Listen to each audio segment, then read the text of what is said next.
that's going to help that RPI ranking.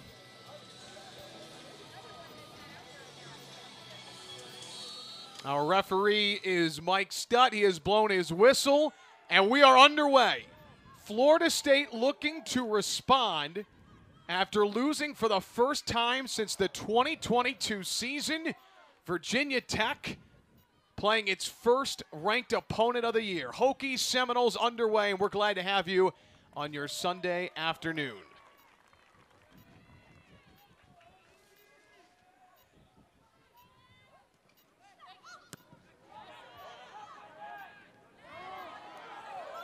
Hokies with possession early, and it's Rosenbaum.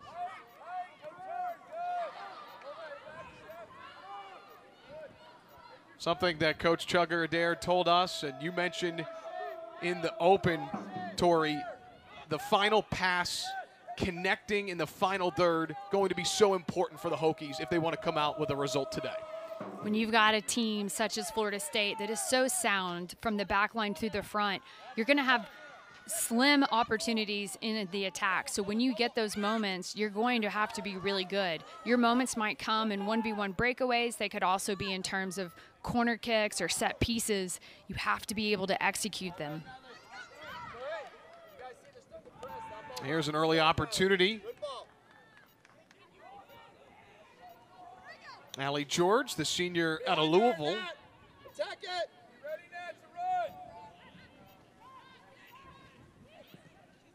And cleared away. And what's interesting right now when you're looking at the teams right now, you can see all the maroon jerseys that are back defensively, and that was one of the things in speaking with Coach Penske that he wanted to see his team do better of, is their ability to defend as an entire team. They have a habit of pushing players into the attack and relying heavily on their two center backs to kind of do the brunt of the work. They saw that that was an issue against Wake Forest, so they're trying to make that adjustment this afternoon. Options there, right? Open up. Another thing, going back to our conversation with Coach Adair, mentioning when you're going up against this Florida State team, possession going to be important, not just to create opportunities on the offensive side, but also to help its defense in turn. Absolutely. This is a team, Florida State loves to pin defenses back. They apply a lot of pressure. And being able to maintain possession of the ball, Virginia Tech is able to take care of the ball and maintain possession. It takes that pressure off of the back line for Virginia Tech. Mitchell almost got a look in the box. And there are some quick passes, nothing there, and it's Jimenez. And the Noles, who have possession. So many options for Florida State. And a team that could hurt you in so many different ways. I think the key for this Hokies team is just to believe that they have the talent to play against Florida State. Dudley. Nice combination pass, and the Hokies back line able to hustle and clear away a dangerous moment for now. And that's outstanding defense. You can see both players just communicating, doubling back, making sure that there's nothing bouncing inside of the box.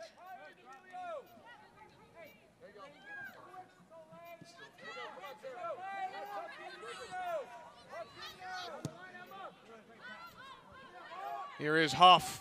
What an outstanding start to her senior year. Crosses in, Skyers there defensively for Virginia Tech. Seminoles knocking on the door. Tech looking for the offsides flag, not there. And that's booted out of harm's way by Allie Lewis. And that's tough because Jordan Dudley was running open inside of the box on that service by Taylor Huff, and that's what Taylor Huff's able to do. She's able to swing those balls in. She can thread it into space, and obviously her target is going to be Jordan Dudley. It's going to be extremely key for this Virginia Tech defense to not lose sight of their players. Games like this are won in margins, whether it's a half-inch defending on the inside of your player or a player outstretching their leg to push it into the back of the net. You got to stay with your players defensively.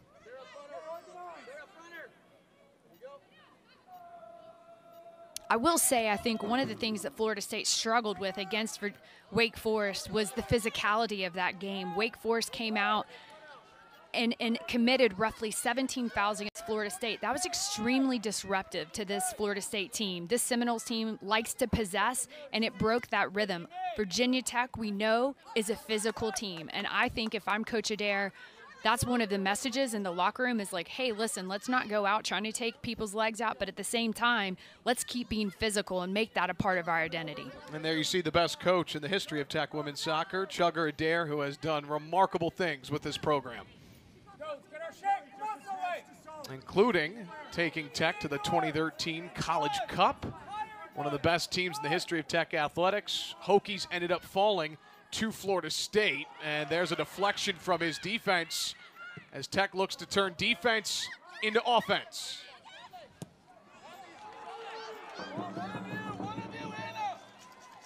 Mitchell trying to chase that down, unable to do so, and there's Todd who clears it away.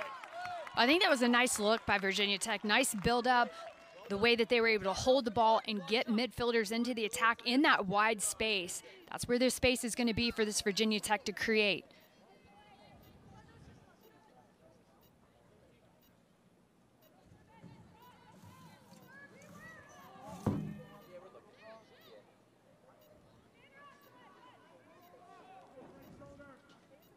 What a senior year Allie George is having.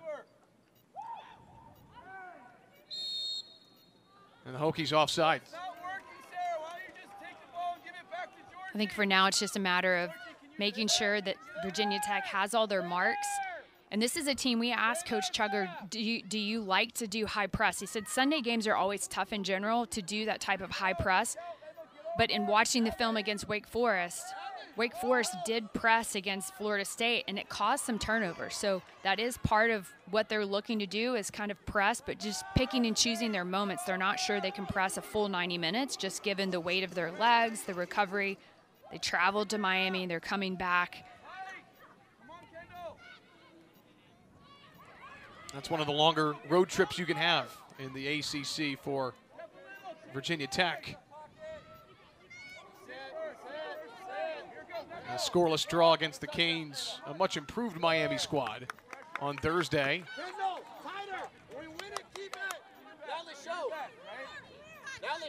As much as Virginia Tech wants to be physical, on the other side, Florida State, a team that is so comfortable in possession. And I think that's what made the game against Wake Forest so disruptive, and they weren't able to get in a rhythm. And so you kind of, you know, when you're making mistakes or you're consistently getting fouled, some players can handle that better than others. Other people might lose their cool, and we saw that a little bit against Wake Forest. You know, some of the Seminoles players just weren't able to manage or weather that physicality. They're used to a more sophisticated game. But I think Wake Forest executed their game plan phenomenally. As Coach Penske did a great job at Maryland, then Tennessee, now Florida State. Here is Seminoles in transition.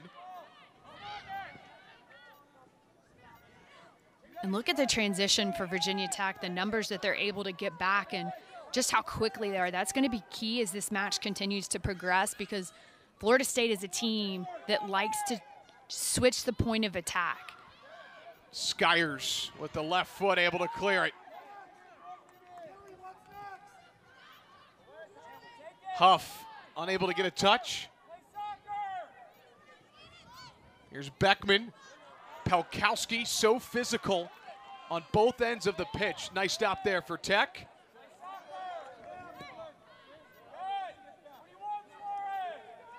And Pelkowski is a player that's had to step up, kind of playing in that more defensive six holding role in the absence of Urin, who sustained an injury at Boston College. But Pelkowski's been phenomenal, just being able to hold that defense, that back line down, and then her distribution out of that possession that position is really key as well for this Virginia Tech team.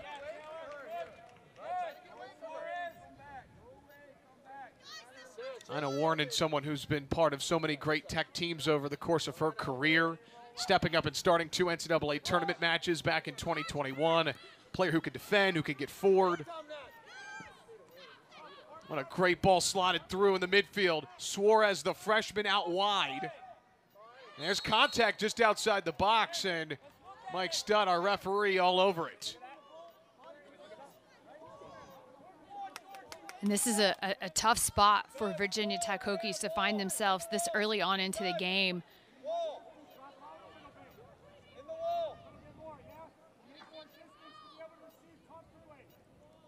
What's really going to be important is how quickly they can pick up the players. And for Lauren Hargroves, it's being able to hang on to the ball as it's played into you. You can take another look. It's just the push from behind for Allie George. And those are the kinds of mistakes you cannot afford to make in a game such as this. Seminoles looking to respond after that loss on Thursday. Early opportunity on the road.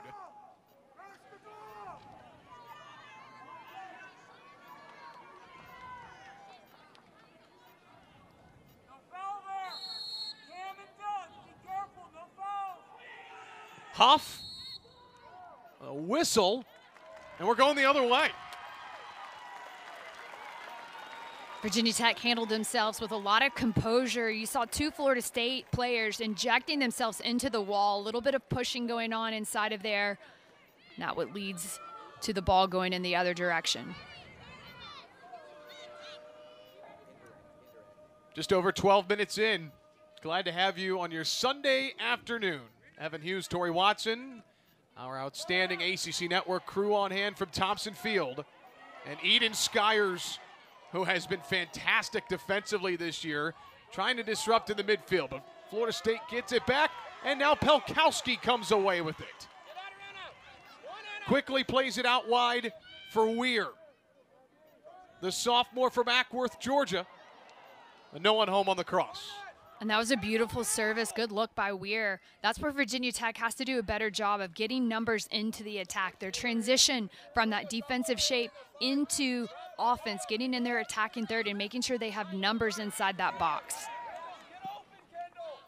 Tori, what is it about Florida State that makes them so good in their ability to flip the field and play as often and successfully as they do? First of all, it's just the caliber of players. The athletes say they were cute. They're extremely physical, but they're fit. And that isn't something that this coaching staff has to worry about or put time into during preseason because their players have that commitment. They come in already fit, so they're able to immediately get on the tactics and the technical. The other thing is that every single one of those players out on the field can take players on 1v1, and that is a very unique situation. I mean, their center backs are just as good and skilled at their feet at beating players 1v1 as their front runners, Jordan Dudley, Soleil Washington, Taylor Suarez. I mean, all of them are absolutely phenomenal. You don't see that very often, and that's what makes this team so difficult to defend against. Hokies have had some opportunities here early. Allie Lewis connects with Kylie Marshall. That's well read. Intercepted in the midfield by Huff. 8 goals on the year, weaving her way through traffic, got a look. And the Hokies able to swarm, and a foul against Florida State. How about the recovery from Tech's back line? And that was just fantastic defending. I mean, Taylor Huff on the dribble is extremely dangerous. She's able to weave through people. She has 8 goals on the year, 5 assists. She's extremely threatening in the attack. Fantastic defense, able to stand her up. That's just phenomenal defending there by Lewis. And then the clearance by Pelkowski is even better. High, far, and wide. That's what you want. That way they can't get the second bound rebound and play in.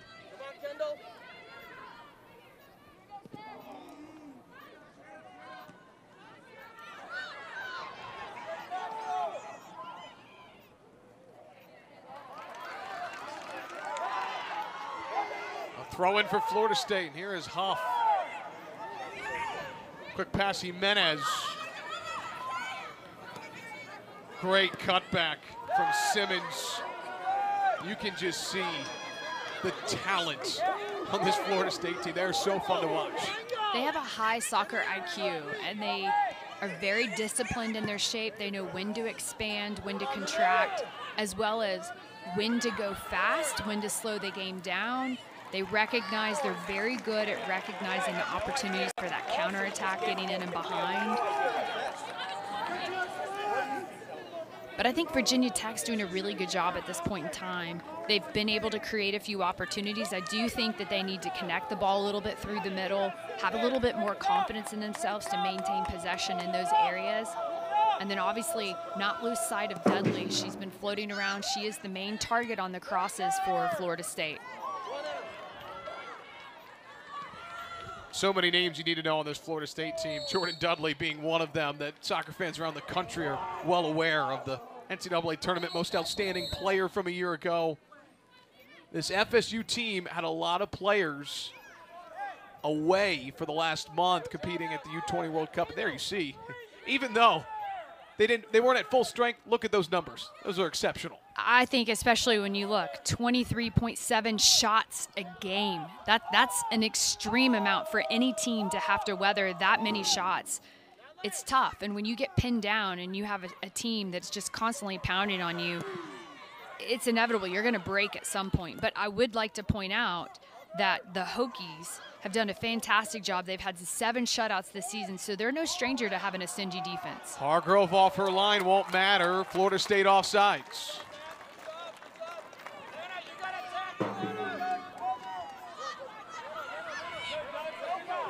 Hokies with tempo in the midfield.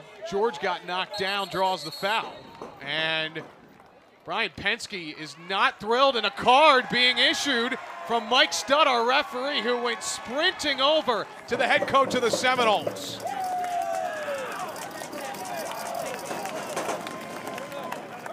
I'm not sure why he didn't see that call. I mean, Jordan Dudley definitely came charging on Allie George, was a little bit extremely physical.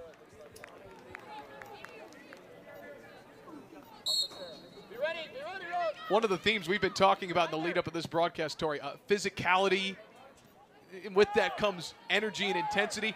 We've got it through the first 15 minutes here, the first half. We definitely do. And I think Sunday games always have a level of grittiness to them just because your legs are heavy, you're tired from traveling. Even if you're the home team, it's the second game on the weekend. It's always tough. And so it is more mental. Sunday games are more of a mental match than they are tactics or tacticals or technical. And I think for that reason, we do see the Sunday matches are a little bit more physical. But I think Virginia Tech is doing a phenomenal job of matching the energy that Florida State is putting out on the field. Something Coach Penske told us in our coaches call, they were excited to play a team like Virginia Tech that's physical like Wake Forest so that they could have a chance to respond and correct the mistakes that were made on Thursday night in Winston-Salem. Yeah, and I think that's really important because obviously if coaches around the league are watching that game, watching, you know, how was Florida State so disrupted? It's one thing to lose a game 2-1, 1-0, but when you lose a game 4-1, that's significant. And especially, you know, I think a lot of viewers at home are watching that match. No surprise, Florida State came out, second half, scored a goal, 15 seconds. Everyone kind of thought to themselves, okay, this is the Florida State team we're used to seeing. But then they went flat after that. And I think a lot of it does have to do with the fact that Wake Forest did play them so technically, but also they're just a really good team. And they kept staying after them. There you see fouls per game. Wake number 1, Virginia Tech number 3. And I don't think that's something you shy away from. I mean, that's part of your identity. It's part of what makes you who you are. I think you lean into that, especially games like today against FSU when you know you have an opponent who struggled with that level of physicality. Weir makes the turn. And that connecting pass, well read. You can see, though, how quickly, just watching on your screens, how compact Florida State was, the number of maroon jerseys that were all tight, and then as soon as they win possession, how quickly they expand. It's almost like an accordion. As soon as they gain possession and they're on offense, the game breathes, it opens up wide, and they're quickly in those positions. And if they move the ball quickly and switch the point of attack, that's where they expose teams. Tori, that's what makes you so good, using an accordion reference. That's phenomenal right there.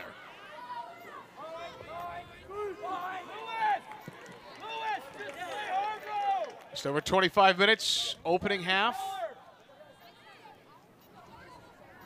Jimenez shielding off a defender, and a foul on Ava Orengo, the sophomore. And I think for Virginia Tech right now, the fouls we're seeing them commit against Florida State are on the back. And so that is an indicator that they're not in the good defensive position. You want to start with your players in front of you. And so when you have the fouls that are coming in from behind, that lets you know that you weren't in the correct defensive position to start with.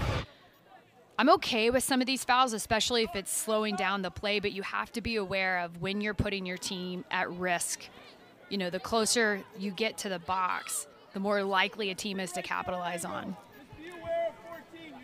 But sometimes it's okay to make these fouls and slow it down and allow your team to get numbers back.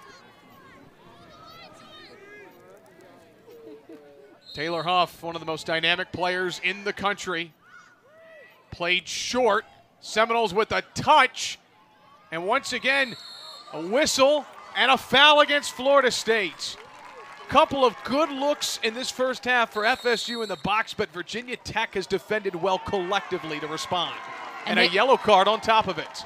And they've certainly gotten the scouting report that Dudley is that go-to player. She's extremely composed inside the box. She knows how to bring it down at her feet, as we just saw. But you saw the Virginia Tech players collapse around her.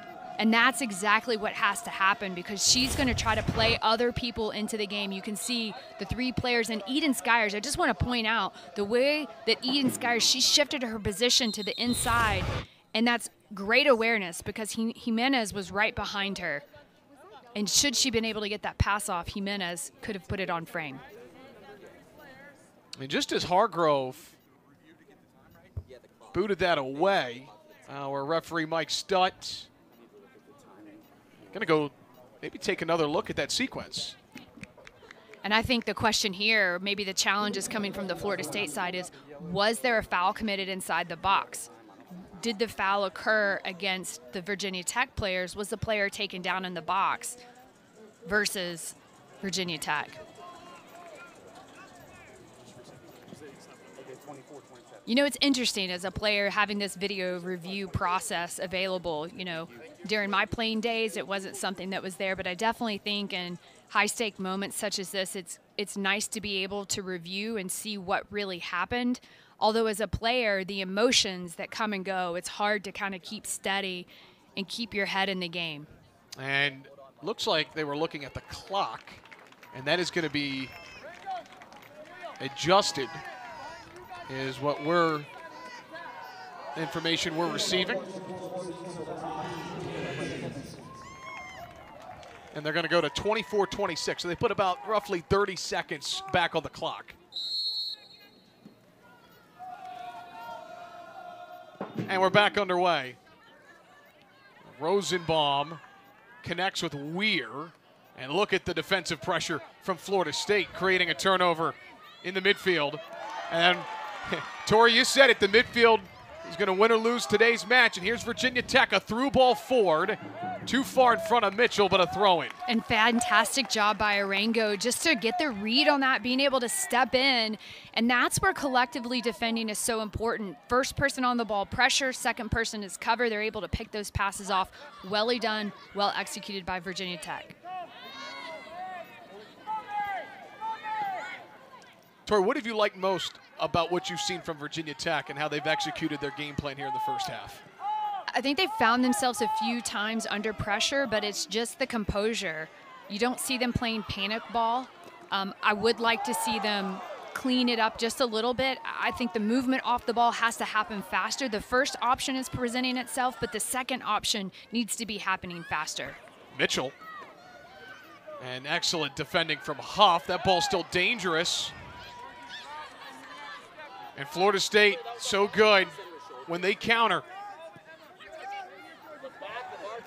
And again, you could just see as Soleil Washington's dribbling up, just the space that Jordan Dudley is creating. You saw her kind of expand, making her run against the sideline, widening up. They're playing the full width of the field. And when that happens, it pulls the Virginia Tech defender out of position. Huff with a bending ball. Still dangerous. And that's a foul on D'Amelio. And good defending by D'Amelio, but again, it's just recognizing the push on the back. It's the arms on the backs. If they can come in with their side angle, more of like a toe poke away versus arms on the back, it's going to put Virginia Tech in a better position. I will say Taylor Huff is phenomenal in terms of being able to execute set pieces, set plays. Her timing of when she hangs the ball and just the positioning of them, bending them into the run of her teammates is absolutely exceptional. A second-team All-American from a year ago. A direct free kick taken. And a challenge with Skyers. That's a foul on one of the most important defenders Virginia Tech has, Eden Skyers. And I like that. That's tough defending by Eden Skyers. I feel like she that was just unfortunate. I'm not sure that would have been a foul had Jimenez not fallen on the ground. I mean, I think to me it looked like two players coming into a 50-50 ball at the same time. Just one wasn't as steady on their feet. Taylor Huff, 5th nationally in points per game. Bending ball back post, and that's over the crossbar for a goal kick. And again, I think Virginia Tech just got lucky on that one. It's so important that they stay with their runners all the way through to the very end. Games like this, it just takes one person to toe poke the ball in. You can see it coming across. Hargroves covering that front post, but you can see the runner on the back post coming in, and she was unmarked. So Virginia Tech's going to have to be careful about runners in the box on set pieces.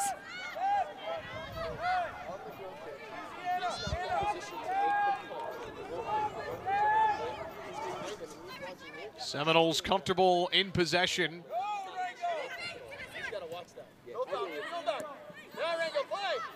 Rango forcing a takeaway. There was contact as she falls.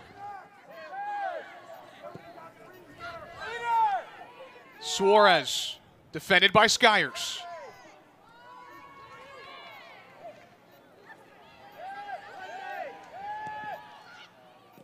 Palkowski in the right spot. And that was fantastic defending by Eden Skyers. I stand by comments I've made in the past about her. She's one of the most solid 1v1 defenders in the conference. Just her patience over the ball. You see other players want to stab at it. She's so patient. She gets low to the ground. She shows one side.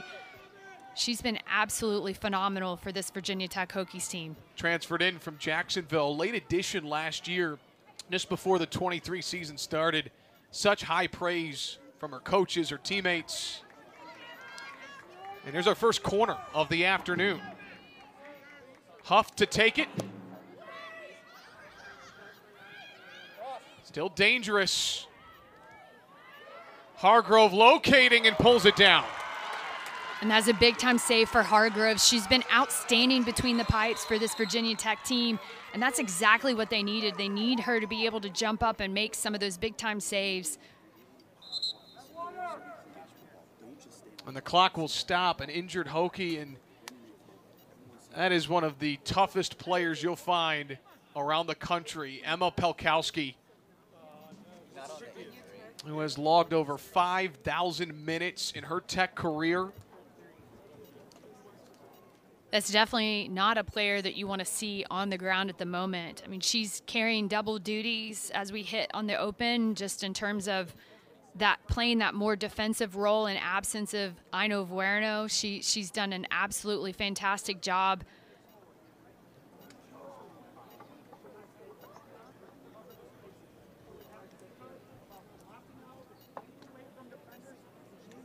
Coach Chugger Adair, so high in his praise for her. He's called her a workhorse. She has the ability to disrupt other teams' attack. Even as mentioned before to me that Virginia Tech, the lunch pail mentality, so important from the football side. She kind of embodies that.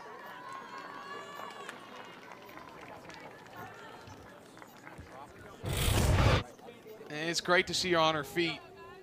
Yeah, it's hard to say what happened, but to me, just knowing how much pushing goes around inside that box, especially when you're jumping up and down, it's likely that she probably got a Charlie horse in her arm. Elbows are always flying inside the box, especially when you're jumping up in the air, but it's good to see her on her feet. Obviously, since play was stopped, she has to step off the field. She can re-enter. She's such an outstanding player. Brings a lot of energy to this Hokies team.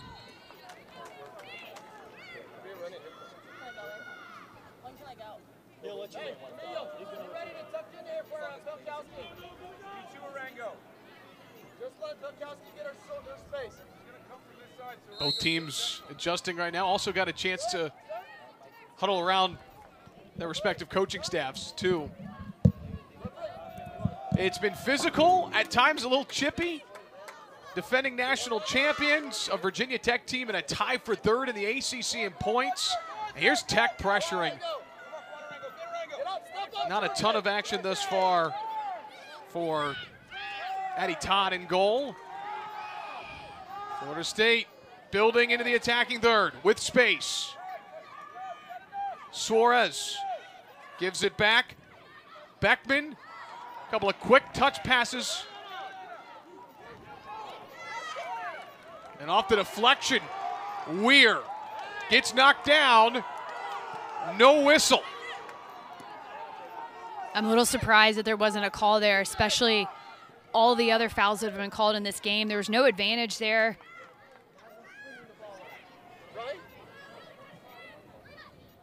D'Amelio has it taken away by Jimenez.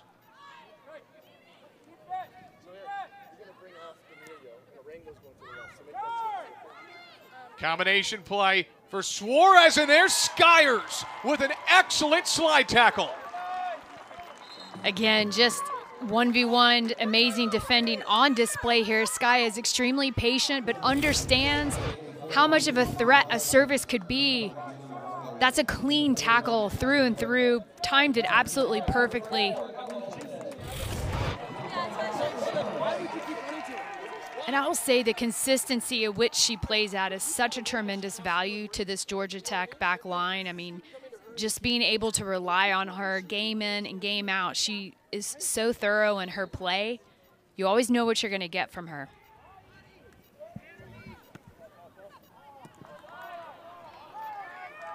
Hokies are going to get it back as the flag went up. A couple of substitutions on both sides, and for Virginia Tech, Taylor Price checked in. Of course, coming off that injury from last year, a hat trick a couple of weeks back against Louisville, really starting to play at a high level.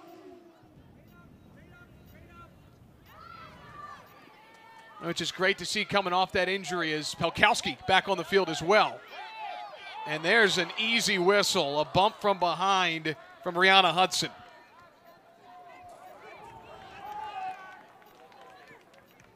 Tori, Virginia Tech's had possession, but that final pass in the attacking third we've really yet to see. I think the final pass, but also defensively, they're doing a good job of pressuring their back line, Florida State's back line, and they're directing play. It's the second pass out. Florida State's being able to break their midfield line. So I think that's one of the adjustments that I would talk to them about at halftime, is just, if we're going to press, we've got to make sure that we aren't giving them any release points. And right now, Florida State's doing a really good job of solving that problem. They're skipping that first line, and they're connecting with their outside wingers.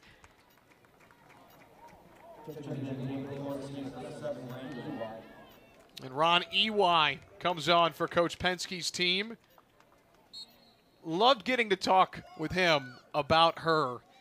Fifth-year defender, two-time national champion, four-time College Cup participant.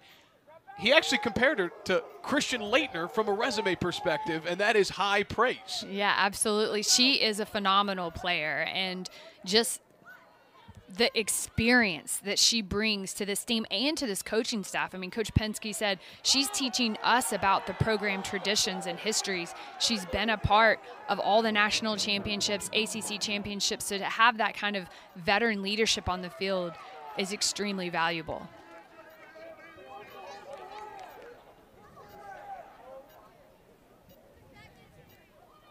And there you see Bioblast, Ron Ely, flag bearer. How cool is that at the Men's World Cup in 2014?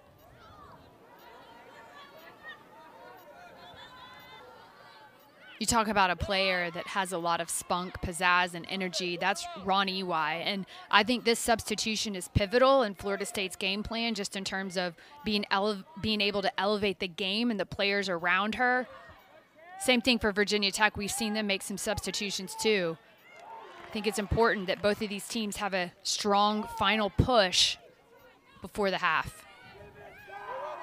Simmons finds Puerta.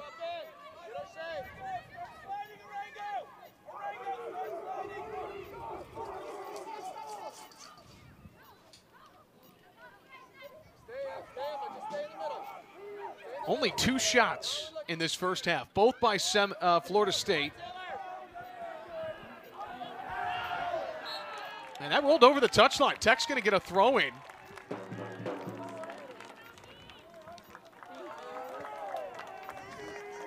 Final 15, 10 minutes before the first half ends. It can certainly change the momentum going into the break.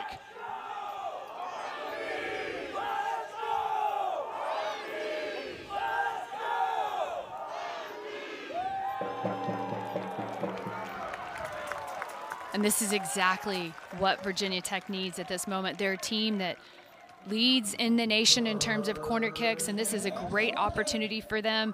Again, it's about capitalizing on your moments, making sure you have players in the box, causing as much confusion as possible for this Florida State defense.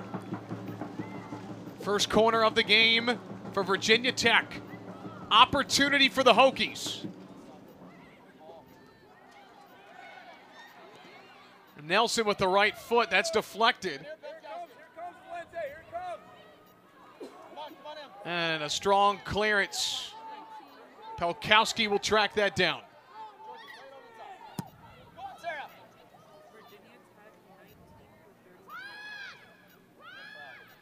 You mentioned Virginia Tech being near the top in the country in corner kicks per game.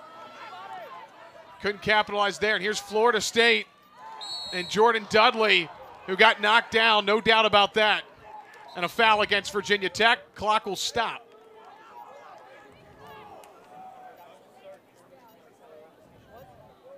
And a yellow card shown.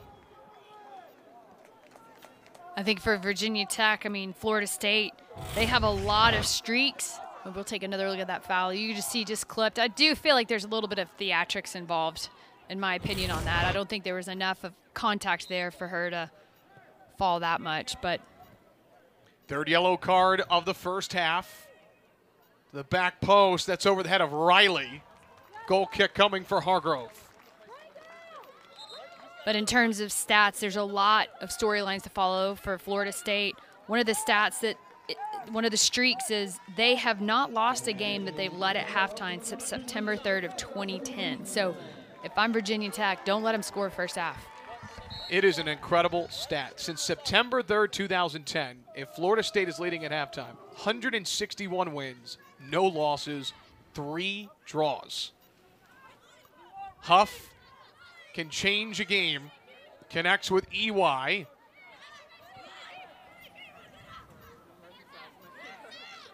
Huff, nobody home.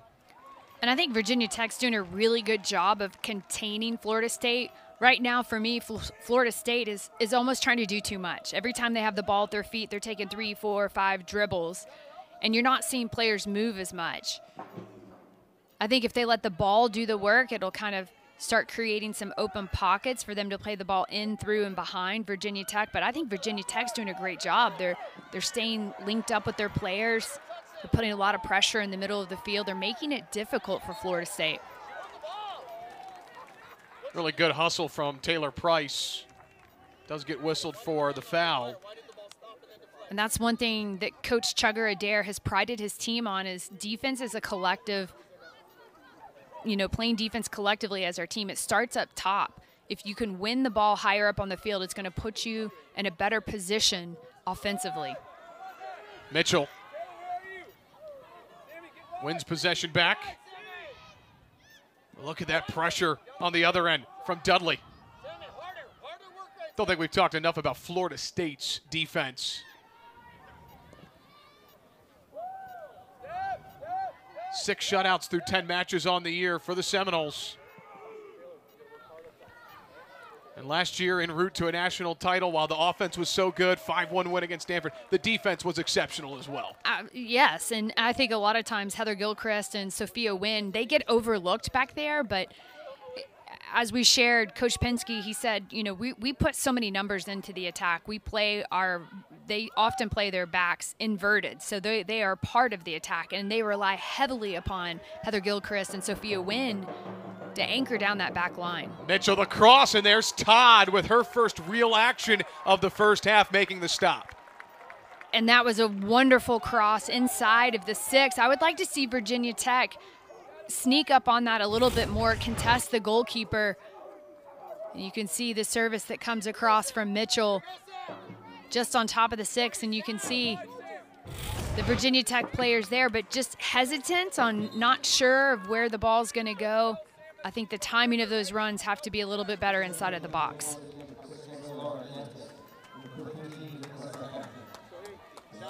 Lots of subs on both sides. That includes, as you see on your screen, Laura Dantes coming on, the freshman who was a quarterfinalist with Brazil in the U20 Women's World Cup. A lot of Florida State players and their best getting to compete in that tournament. And I think it's worth bringing up, this is really only the 3rd match of the year for Florida State in which they have their entire roster here together, not about to leave for a big tournament. And that's hard on any team, any program. Florida State leads in the country next to Stanford, I believe, in terms of players that were represented. They had 6 players that were participating in that U20 World Cup. And it's hard because in their absence, you have other players that are shouldering the weight. As Hargrove makes the stop. Such as Taylor Huff. She was one of those players that really kind of had to help carry the team on her back. You can see these are all the players that participated for Florida State. But when you talk about what that does to your team in terms of chemistry, I mean, not only are there huge vacancies to fill and big personalities, but also, you know, you've got other younger players that are stepping up, being able to contribute minutes. And now all of a sudden these players are returning, and where do they fit into the puzzle? And how do you manage that expectation, and what does that do to your team chemistry? Nearly that final connecting pass there for Virginia Tech. Florida State has numbers here if they want to push. Dantes plays it back.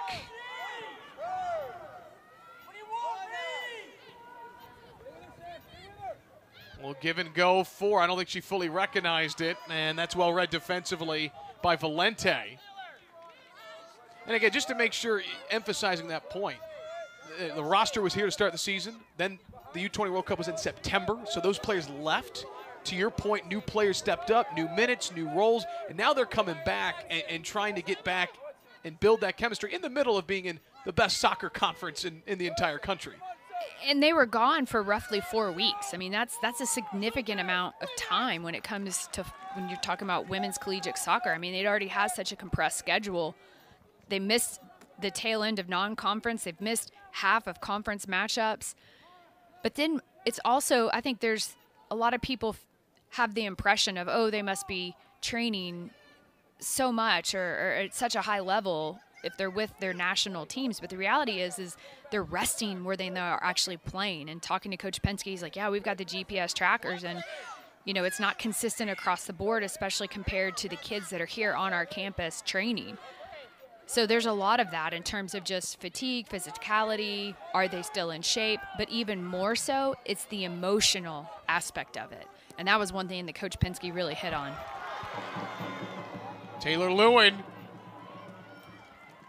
has it taken away. Great recovery defense from the Noles. That rolled over the touchline. And Tech will have a throw-in with just over 5 minutes left in this opening half. Eden Skyers isn't going to let that go. You kidding me? She's like, nope, that's my ball.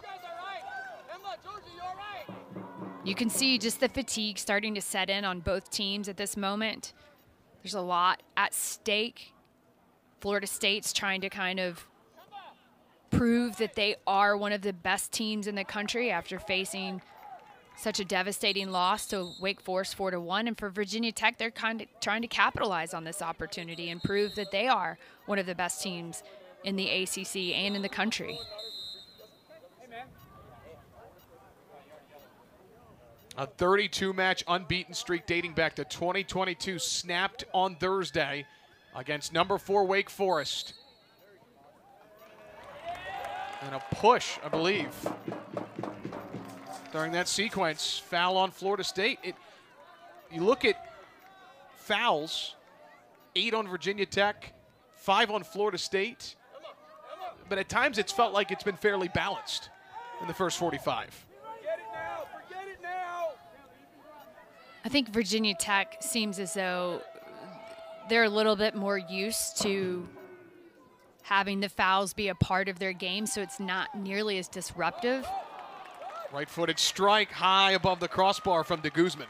They seem as if they're taking the fouls in stride. You see a player get fouled, they hit the ground, they pop right back up. Whereas Florida State, we're seeing them being a little bit more dramatic about getting fouled, and I don't mean that negatively, just calling it what it is. A player gets tripped up, they lay on the ground for a minute, they get to their feet, and you can tell that it's affecting their composure over the ball instead of just accepting, hey, this is part of the game. Big takeaway as Tech has a push just on the corner of that box. Play on. It was Maltese who came away with the takeaway. I think Virginia Tech's been really effective in their style of play today. Couple of things as I'm looking to going into the half that I'd like to see cleaned up or better. Number one, can we play into our forwards' feet more, and can they hold the ball? Can they hold the ball up? Right now, Florida State's doing a fantastic job of making the reads and stepping in. Can we get our forwards sitting down lower, making themselves bigger and holding the ball? Doing that will allow us to link up our midfield. We can now get players into the attack, evolving, getting them in numbers. We've got to have numbers in the attack in order to unbalance Florida State's defense. Defensively, it's just talking together a little bit more, making sure that they're not able to skip lines. Right now, Florida State's breaking that first line, and they're finding the second player open in the midfield. Just need to get a little bit cleaner on that. Lewin to de Guzman. That's a clean tackle there. Excellent defense. Far corner of the pitch. And the clock's going to stop as we see a card shown to an assistant, it appears, or a member of the Florida State bench from our referee, Mike Stutt. And that's the second yellow card the FSU bench has received in the first half. You can tell they're not comfortable with the physical play. I mean, that resulted as of, Ronnie Ui battling there in the corner. Obviously, they felt like a foul should have been called, but you don't see Coach Chugger Adair or his staff up on their feet.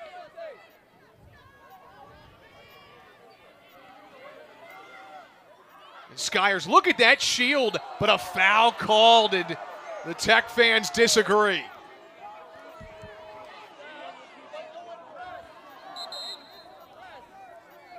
And an injured Florida State player.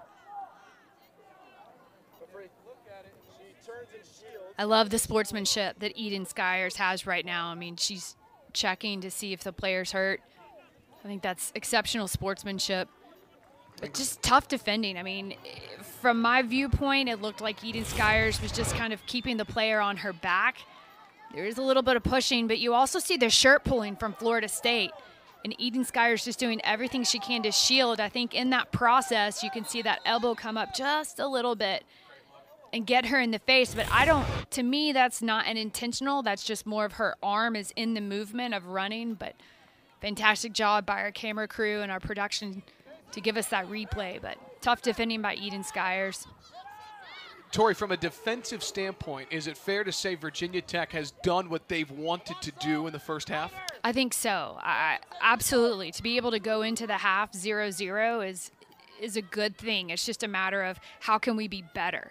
Because I think this Virginia Tech team can be better in moments. It's just, having confidence in our ability to possess in the final third, and then our decision-making has to happen faster. We have to see the plays faster and the movement. Maltese finds Price. It's important to note that that was advantage. The referee's playing advantage at that point, which was the right call, but he is bringing it back. So that's fantastic refereeing right there on the field. It's been a busy first half for Mike Stutt. That is the 5th yellow card. 4 on Florida State, 1 on Virginia Tech. And I think this is just really where Virginia Tech has to take their time and make this moment count. They have 1 minute and 11 seconds till half. This may be their last moment offensively before they go into the locker room. So just taking their time, making sure they get numbers in the box. Freshman Taylor Lewin talking with senior Eden Skyers. Can Virginia Tech get on the board late in the first half? Direct ball, read beautifully. De Guzman, well high, and a goal kick for Florida State. I'm not sure that was the intention to play a driven ball on the ground there. For me, I would have been looking to target Allie George. She's so fantastic in the air, so strong in the air. So I think that was a missed hit, missed opportunity for Virginia Tech.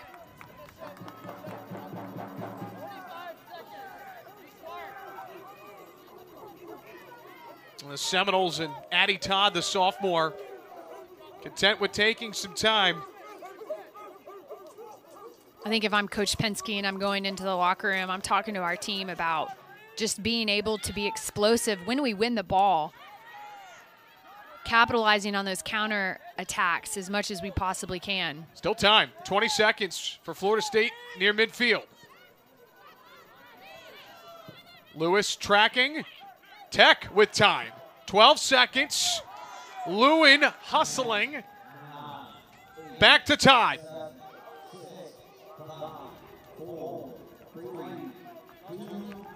Three shots for both sides in what was a very physical, defensive-minded first half, and we are scoreless at the break.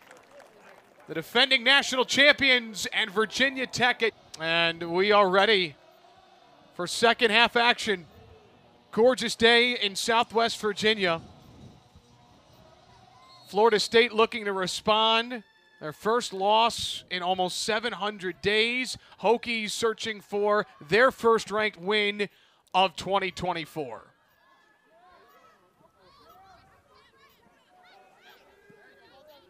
What'd you make of Coach Penske's comments there? I think they're spot on just in terms of, being able to find those pockets of space to play into against Virginia Tech. I wouldn't be surprised if they also look to play a little bit more direct. He talked about, kind of bypassing that midfield, and I think you can do that by playing balls direct into the corners and setting their players up for some 1v1s in that capacity as well. Hokies able to come away with a takeaway, unable to connect on the through ball at midfield. Go back to Thursday for Florida State, the loss to number 4 Wake Forest. They came out second half, first 10 minutes, put up an early goal. They were very efficient out of the break. This is a team that is just, has a load of prolific goal scorers, very offensive minded. And I do expect Florida to put their foot on the gas in terms of just the amount of pressure. And I think wins like this, Allie George just being patient, holding good defensive shape, being able to intercept passes is going to be really important for Virginia Tech this second half. But even more so, it's the movement off the ball. You see Allie George win the ball. She's dribbling upfield, and she really doesn't have much movement.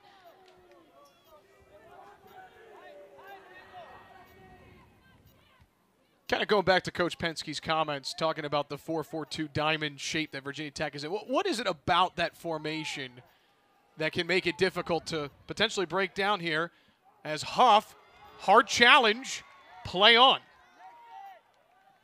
And that's just outstanding defense there by Virginia Tech. Well, 4-4-2 versus the 4-3-3, you're outnumbered in the midfield, number one. So there's an extra player in the midfield. And then just how they're able to apply additional pressure. So anytime the ball's going in the middle of the field, Georgia Tech's got the extra player to have more pressure on them. So they do have to look to play their wing backs, getting their defenders into the attack, finding Cameron Simmons wide.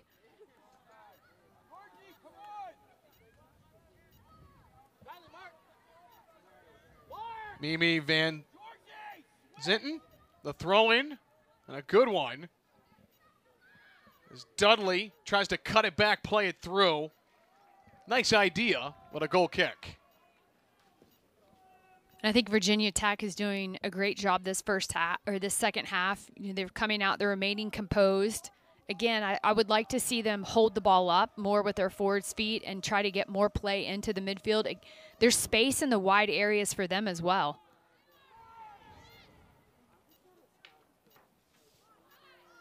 Early pressure from Florida State. You can just see how disciplined this Florida State team, as soon as they win the ball offensively, you see the players expanding wide. It opens up the field and creates more channels and seams for balls such as that to get threaded through. Washington cuts it back, shot deflected by Hargrove. Second chance high from Taylor Huff. And that was just a textbook build-up by Florida State. Phenomenal job being able to work the ball around. And Soleil Washington on the outside. You can see she freezes her defender, cuts inside. She's able to get that initial shot. And it's the second shot by Taylor Huff. It spins with the outside of her foot. She wasn't able to get right over it, but Hargroves had that initial first save, and I think it's going to be critical for Hargroves as Florida State continues to challenge her and test her, is to make sure that she keeps hold of the ball. Any ball that's battered around inside the box, inside the 6, is a dangerous opportunity for Florida State to get the rebound on. And that build-up right there, that was the best scoring opportunity either team has had in the match so far today. But it started with their patience and being able to swing the ball around the back. Dudley challenged, goes down, a whistle, and a foul against Virginia Tech. Opportunity coming for Florida State. And that's tough for Virginia Tech. They've been physical all game long. It's just a matter of being clean on your fouls. Dudley's been a little bit light on her feet. She's been a little shifty. So just kind of knowing how this game is going, you got to be especially clean defensively inside the 18.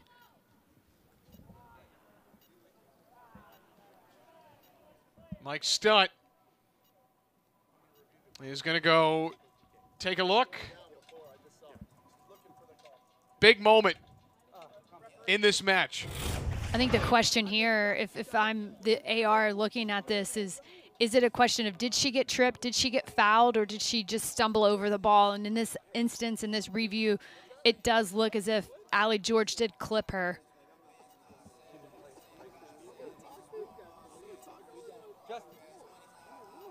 Justin, yeah, we're good. Come here. But also, I will say, as an attacker, anytime you're inside the box and you get fouled, you are kind of taught to go down. So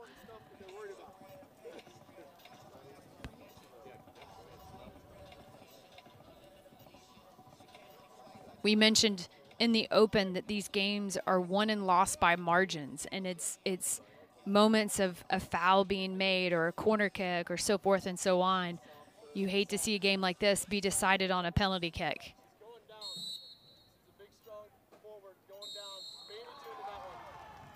And it will be a penalty kick.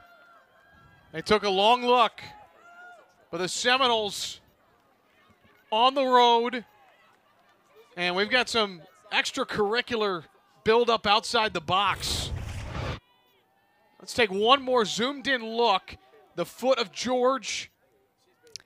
And the reason that makes this a ruled penalty kick is that George did not get any ball whatsoever at all. Motions are running high for both teams. You can see this.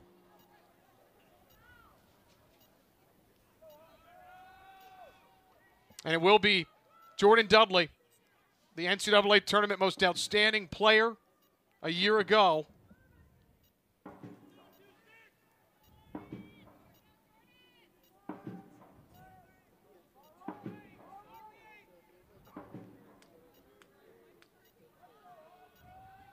Chance to put the Seminoles on the board first on the road.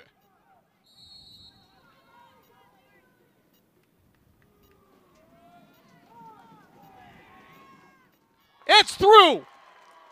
Dudley converts on the penalty kick, and the defending national champions have the lead in Blacksburg. There's ever been a time where there's pressure on you as a player, it's in that exact moment, and Jordan Dudley managed to have so much composure in that moment. Her team is coming off a devastating loss to Wake Forest 4-1. She's shouldering the responsibility of putting her team up in this ACC conference match, and she does it so eloquently. The placement is absolutely perfect. That's her second goal of the season. And you can see Hargroves made the right decision. She dove the right direction, just narrowly missed it. But with placement like that, it's hard to come up with a save. And again, we go back to what we were just talking about a moment ago, how Florida State came out at halftime against Wake Forest on Thursday and got that quick goal. Within 5 minutes, they find the first goal of the afternoon. Well, in soccer, we always talk about the big 5 moments. And anytime there's a stoppage in play or a team's been scored on or did the scoring, the next 5 minutes are the most critical in terms of getting yourself back in the game. And so I'm really looking forward to see how Virginia Tech responds over these next 5 minutes. Dudley flips play. Excellent through ball. She's onside, and Hargrove stands tall and makes an excellent save.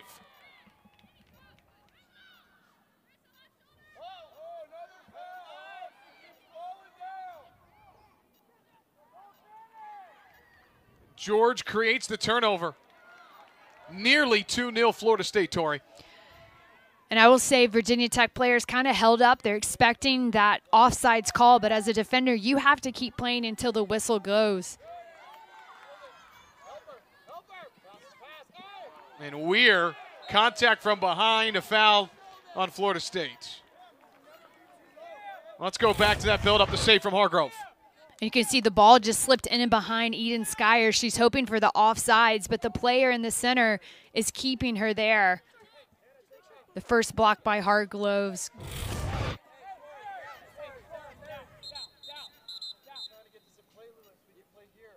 I'll say this is a tough game to play in if you're a player, because the fouls have been a little bit inconsistent. It's been a very physical match, but anytime you get stuck in on a 50-50 challenge, there's a likely that the referee's going to assert a foul one way or the other. So it does make you a little bit tentative in terms of defending hard.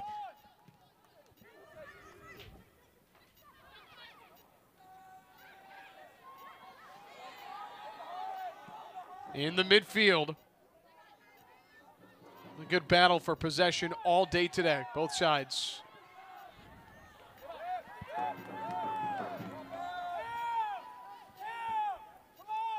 I think when Virginia Tech is able to pressure Florida State's back line, we've seen them make some mistakes. And the same thing can be said against their game with Wake Forest. And that's a perfect example. The pressure leads to the turnover for Virginia Tech. Valente trying to find, there you see, that incredible stat there. 41 wins under Coach Penske in this kind of situation.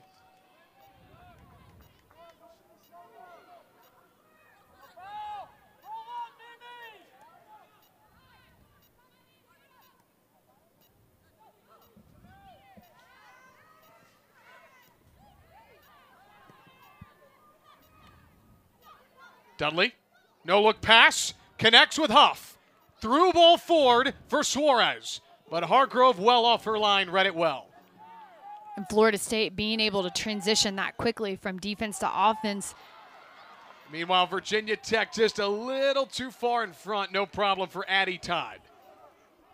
But I think Virginia Tech needs to keep doing that, being consistent in terms of capitalizing on those counterattack moments. Anytime Florida State attacks, they attack with a lot of numbers, and that leaves them vulnerable on the back line, creates opportunities for Virginia Tech to get in and behind.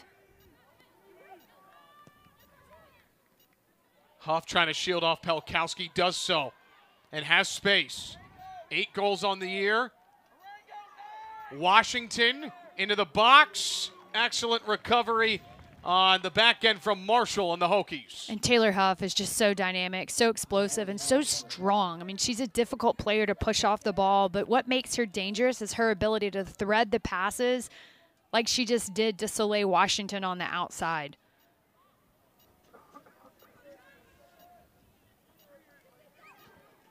Not many corner kicks. This is just the 4th combined this afternoon.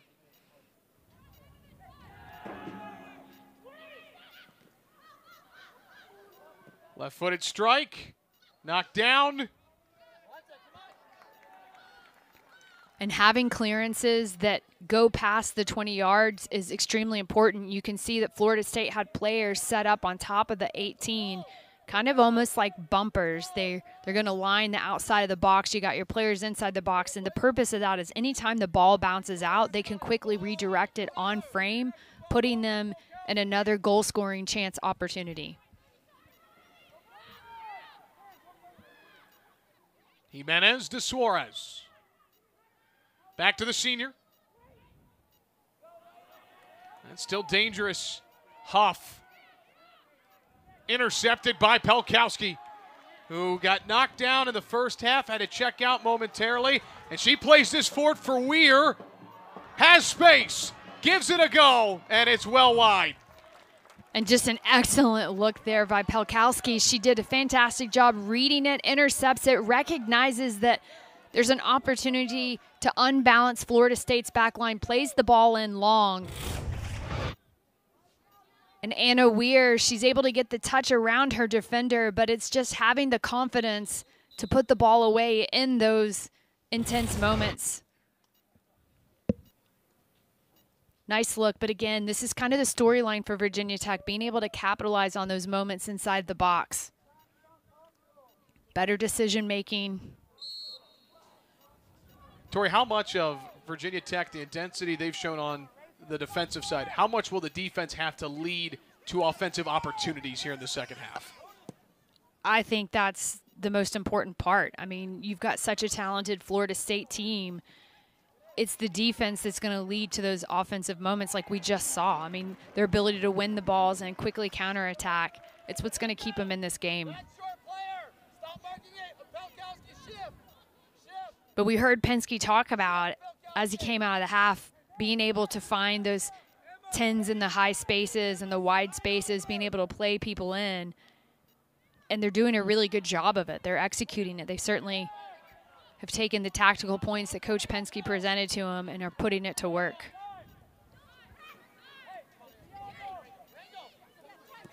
And if you're just joining us, Jordan Dudley with a penalty kick early in the second half. It has been a physical afternoon. And over 30 minutes as the regular season winding down, implications on the line in terms of the table. There's Skyers getting involved at midfield. She slips, tries to win possession back and does.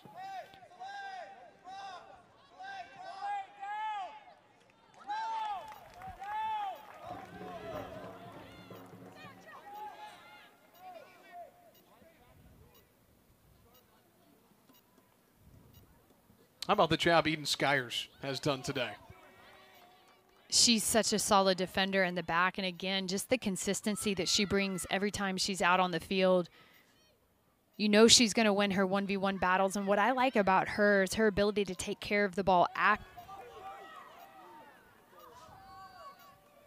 Now, one thing Florida State's done a nice job of, Tori, two of the most impactful players for Virginia Tech. We've talked about Taylor Price a little bit when she got subbed on in the first half. The other being Natalie Mitchell from a facilitation. If Virginia Tech wants to be successful, they're going to have to close those gaps faster.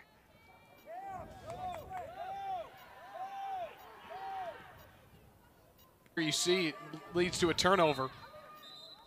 And I know a lot of teams are often afraid to press Florida State just because their team is so quick and to the attack happens so quickly. When you put a lot of numbers forward into your defensive press, it does leave you exposed in the back. But I think we've seen today on display that when Virginia Tech is pressuring their back line, they've caused some turnovers. whether it comes in the form of, them being able to dispossess them or just ball going out of bounds. And I think that's important to pay attention to. Van Zanten had a nice turnover for Florida State.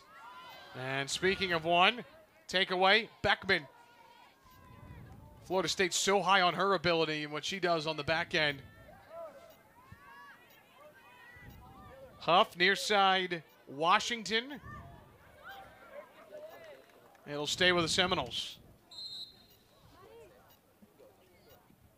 And a substitution as Jimenez comes off. And the freshman, Dantes, comes on to replace her.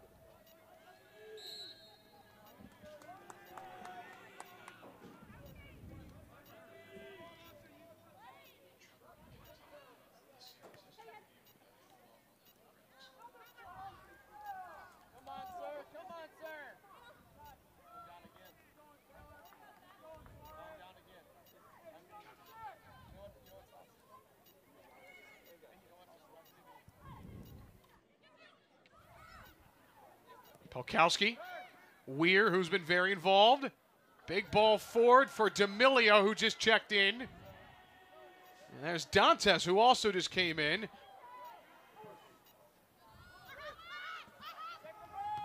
A strong clearance from Todd. We haven't talked a lot about her today. The Florida State keeper is doing a really nice job in her first year, taking over for Christina Roque. Excellent keeper on the national championship squad last year.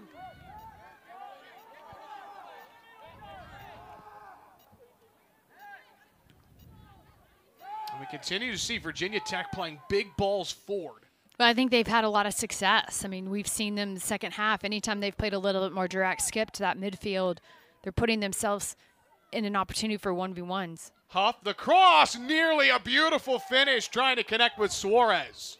And that's what I'm talking about with Florida State, just the threat that they are inside of the box. You see Taylor Huff coming on the outside, and she services it beautifully, and especially when you look at the height of her service, it's perfect for somebody to one-touch volley in, and nearly happens. And I think that's where Virginia Tech cannot afford to not know where the players are running inside of the box. I mean, Taylor Suarez almost put another one in the back of the net. As Tech tries to find the equalizer, Taylor Price, who leads this team in goals, comes on, as well as Riley in for Suarez. Again, I think Virginia Tech's been successful this half when they've been able to play a little bit more direct, bypass that midfield, and play into the pockets and corners. You need somebody who's strong up top, who's fast, and that can hold off the Florida defenders, get them on their back so they can get a good, clean look at the goal. And there's 2 yellow cards issued. One, I believe, to Dantes, and then I believe our referee Mike Stutt just gave one to Gianna Riley, who just checked in.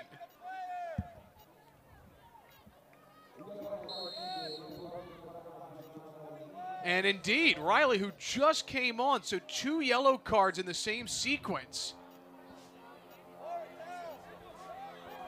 6 yellow cards on Florida State today. 4 players and 2 on the bench. Well, I think they've definitely responded in terms of can they handle physical play. That was one of the areas that Coach Penske wanted to make sure his team responded in. I think we've seen that. But there's a lot at stake today's match. I mean, especially when you take a look at the standings around the conference at the moment. Florida State's on the outside looking in. And so there's 3 points on the table today, and it's extremely important that one of these teams capitalizes on that. Let's take a look at the standings, because October is such an important month. Remember, the top 6 make the ACC tournament. Virginia Tech in, Florida State on the outside looking in. Yeah, and 3 points today puts them square even with Virginia Tech. So it puts them back on the running. You'd see several teams that would be tied there. So, I mean, this is a big game in terms of what's at stake. And if Virginia Tech's able to walk away, even if they get out of here with a single point, that's one more that puts them closer to getting in that top 6. There you see Cal, Stanford, SMU, 3 great additions to add to already such a deep conference. Crazy to think that there are likely going to be teams in the top 25 who do not qualify for the ACC tournament. That's mind-boggling when you really think about it. And what I think is really unfair is that the ACC has so many teams in it. They've added extra teams, and they haven't expanded their conference tournament. Versus when you look at other conferences who have absorbed teams, so like the SEC, for example, they had the addition of 2 other teams, Texas and Oklahoma, and they've expanded their tournament. They take 12 teams now instead of 10. And even at that, they accept more teams than the ACC. So I think that's something that, these coaches on the ACC should have a discussion about. I think there's an opportunity to have a healthy conversation about that. Yellow card shown to Allie George. Postseason soccer, almost here. That's so hard to believe. I mean, wasn't it just August? It feels like we just started. D'Amelio, excellent interception. We're seeing Mitchell starting to get involved, had a nice stop on the defensive end. Hokies win possession back. They want to go fast, but a substitution first. And it's de Guzman. Meanwhile, the 5th-year defender, Ron Ely, in for Florida State.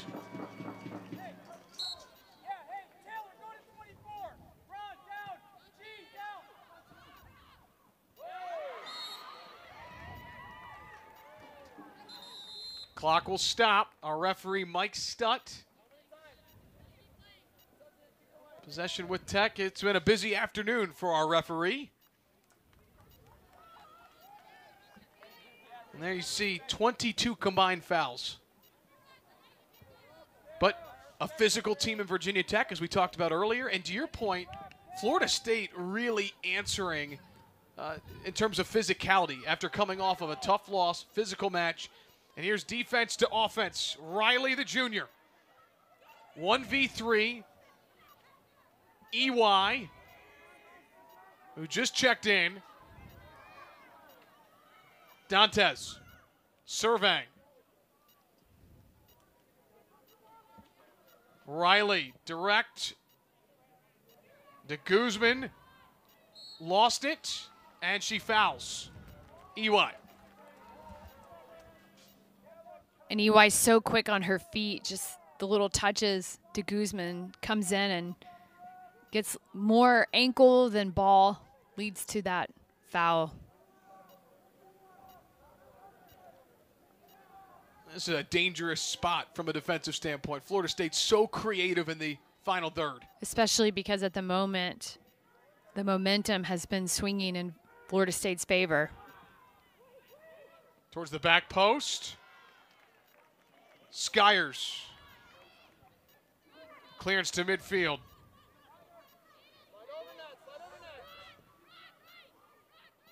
Dantes plays it to herself. The left-footed strike is through. An absolutely phenomenal composure by Dantes. She receives it, takes a little touch, turns and able to capitalize, just finish it, slips it underneath Hargroves. And again, it's one of the situations where she's floating open. Nobody's marking her.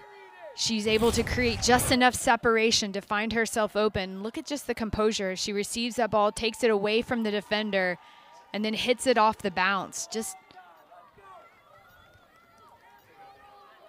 phenomenal work on her end. Just be able to see it, just strike it on the ball, on the ground. But again, she creates that separation, takes a touch away from her defender, just sees it into the back of the net. And the one thing we know about goals influence the tactics of the game. They also influence the emotion of the game. And that was one thing that Coach Penske talked about in our coaches call leading up to this game, was that our team did not respond well emotionally each time Wake Forest scored. And so that was an area that he really wanted to see his team improve upon, and I think they've done it quite well today. Dudley with a great ball almost to Riley. And this is really where you're seeing Florida State, they can hurt you in so many different ways. Well, and I think it's a Sunday match, so the fatigue is definitely starting to weigh on both of these teams. And for Virginia Tech, it's just being able to get back defensively. Anytime they get numbers in the attack, you got Florida State that's dispossessing them, and they're on the run. All right, for Virginia Tech, now down 2 goals. You mentioned goals change games, they change tactics. Does anything need to change here for the Hokies? I think it's just continuing to play with confidence. I would certainly press their back line. I think you're in a situation where you have to take a little bit more risks and put yourself in a situation where you can try to win some corner kicks, and that comes from high pressing. I think that Florida State's done a really good job of beating them on those 50-50 balls in the middle of the field, so it's serving the balls long so that you're putting yourself in a position to win it up higher on the field and maybe get that corner kick. Well, this is a Virginia Tech team from a defensive standpoint. They've held opponents to 1 goal or less in 11 of their 13 matches. So just to put into perspective how good they've been defensively and how strong Florida State is. Well, I think it's also important to remember that this is the first time that this Virginia Tech team has faced a ranked opponent this season. So this is a big test for them. Like, how well are they able to handle the pressure? How well are they able to solve the picture on the field, the tactics? De Guzman cuts it in, plays it in front of the box, trying to connect with Price. And that was nice footwork by De Guzman. She's able to stand her defender up. She takes a touch to the inside on the left and able to slip that ball between 2 defenders, serving a split pass in. Just the timing inside the box is a little off, but absolutely phenomenal on her part, that service. And you can see Taylor Price just coming in. Phenomenal work rate by the both of those players. And now this is an opportunity for Virginia Tech to win the ball. So they got to be extremely organized collectively in how they go about this press right here. But I think this is an opportunity for them to try to win a corner kick and try to keep Florida State's defense pinned back.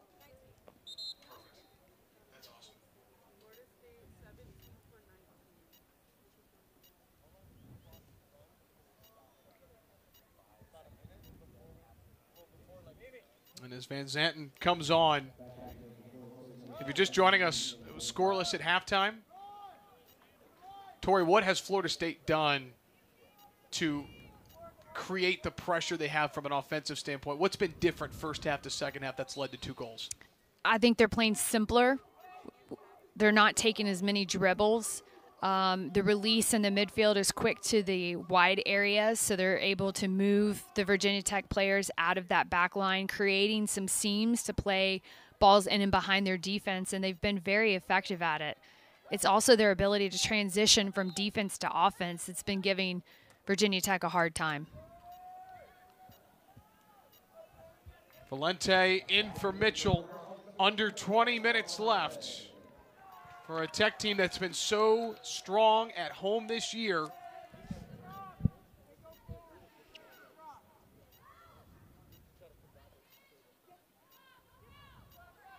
George. Price, really good at shielding defenders. Does so there through contact. That's too far in front for Rosenbaum, the transfer.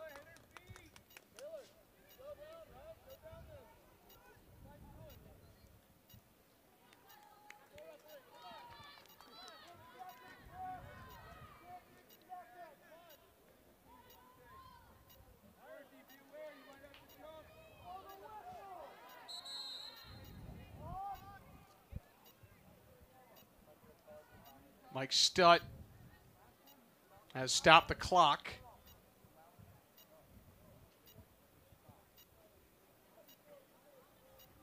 I think there's some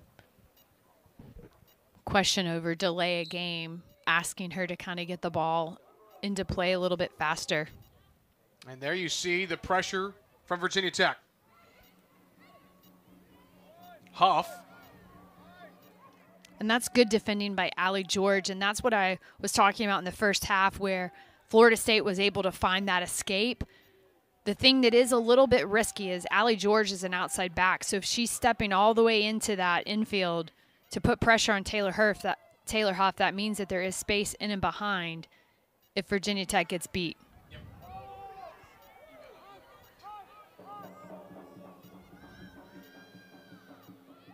Price serving the cross. Valente with plenty of space to Pelkowski. Price, 2 weeks ago, a hat trick against Louisville. That's excellent defense from Florida State and Van Zinten. You know, we talked about Virginia Tech in the defense. The offense. Defense to offense. A couple of opportunities here in the second half. I think they're doing a better job of putting Florida State under some pressure. They're kind of pinning back Florida State's defense, and it's creating some opportunities. I think they just need to continue to be patient, not force balls in, allow the play to develop a little bit more. George works a corner. A Hokie team that averages a little over 7.5 per game. This is just their second of the afternoon. And this is an extremely important corner kick for this Virginia Tech Hokie team. And that is a player right there, Allie George, that they're going to look to target. And she has the competitiveness and the type of focus that you need to put a goal like this away for you. Skyers to take the corner. It's a good one, and it's headed just off frame enough at the last second. Still dangerous. Skyers looking for a handball. Won't get it. How about Florida State defensively on a really good ball in from Skyers? And it looked like Rosenbaum who got ahead on that. That was well timed on her part. But look at Florida State and their response. I mean, they are now in their attacking third, doing their best to answer back. Take another look at the corner kick. Good service whipped in, and you can see Sarah Rosenbaum getting up, but it's the clearance off the back line by Mimi Zanvanten that keeps Florida State without conceding a goal. Again, just, I mean, you can see how close it was. That's the reason why we talk about having near post and far post defensively. If you're a defender against a corner kick, you want to have a player in the near post and the far post for moments exactly like that so that you can help with the defending inside of that. And that was stand-up play by Mimi Van Zanten.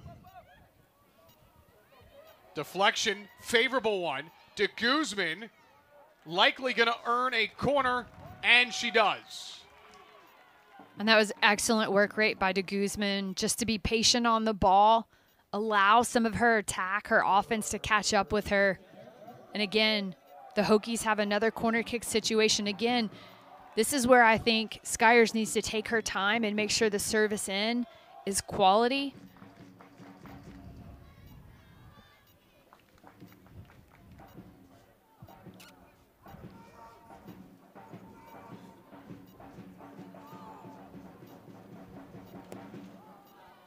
That is over the crossbar behind the goal.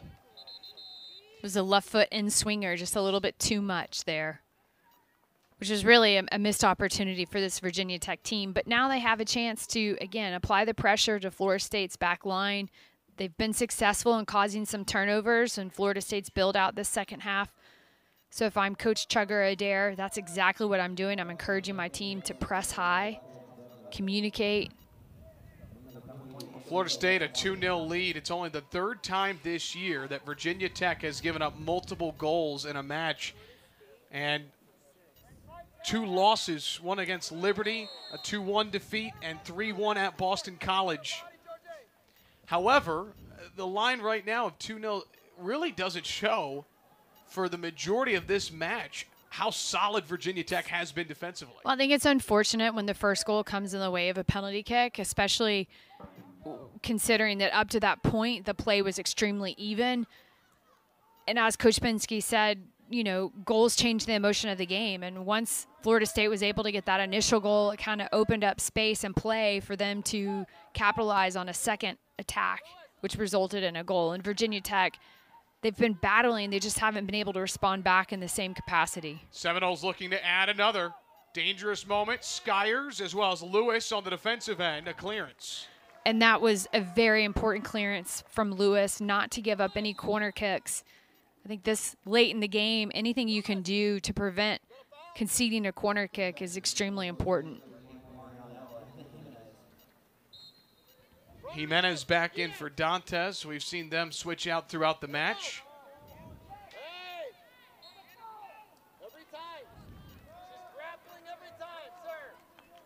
And that's the 28th foul. Just trying to paint the picture of what has been a physical match. And Price unable to get a touch there. Still time for Virginia Tech. 13 minutes. I think Virginia Tech is doing a really good job of finding the wide spaces. We've seen de Guzman get in a couple of times in that wide area. What I'd like to see is another one of their front runners, whether it's Sarah Rosenbaum or Taylor Price, somebody else come across. De Guzman, great ball to D'Amelio. Cross, Valente, and a clearance. And the reasoning behind that is that way they have another player around them to combine off of, creating what would be a 2v1 situation inside of the box.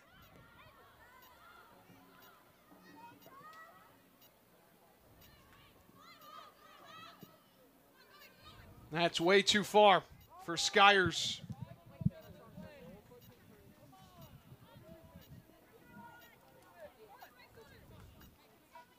It looks at this point in the game that Florida State isn't interested in really high pressing Virginia Tech. So if I'm on the field, that's one of the things that I'm trying to recognize and communicate to my team, making sure that we do a better job of taking care of the ball and then being selective about when we're going forward. Because you're going to have to be extremely tactical in how you're moving those Florida State players out of position in order to create the seams and the channels to play into.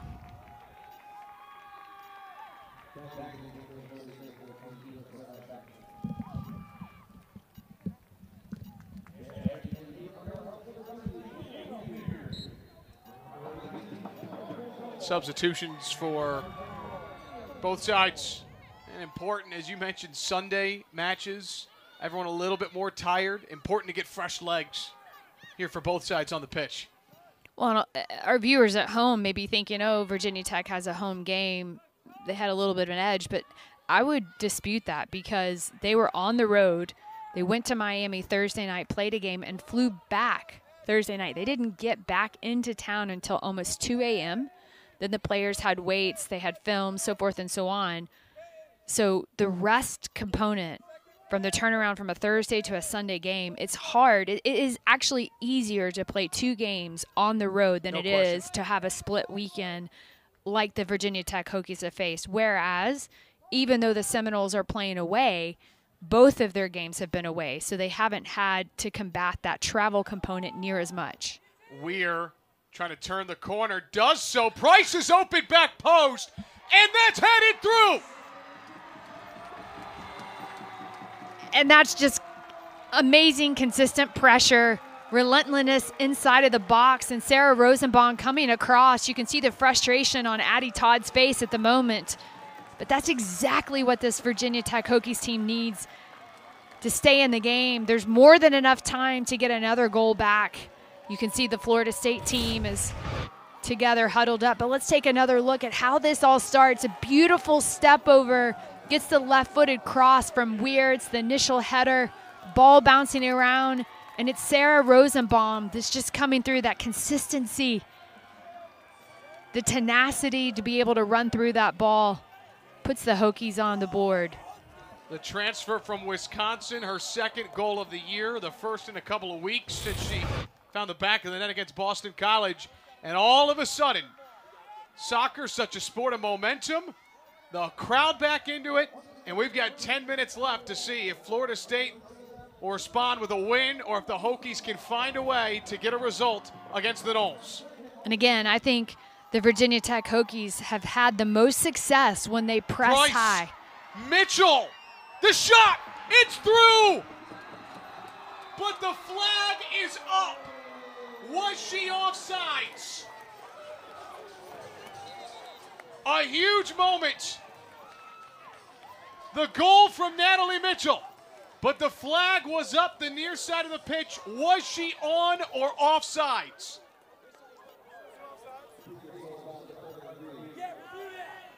And they will go and look.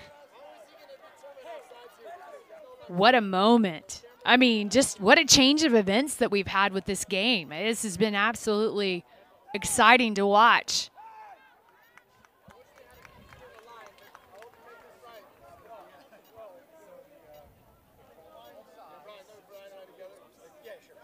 And all that's on the line, the standings. Hokies being in a tie for third in points. Florida State being on the outside looking in. There is so much at play here. Late in the second half, you got both head coaches, as you see, around Mike Studd, our referee. I'm sure it's not.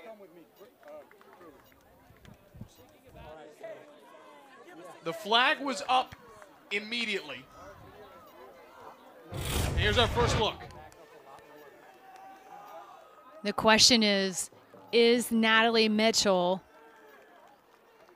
did she advance before the ball? And that's kind of a tough angle to see where that line is.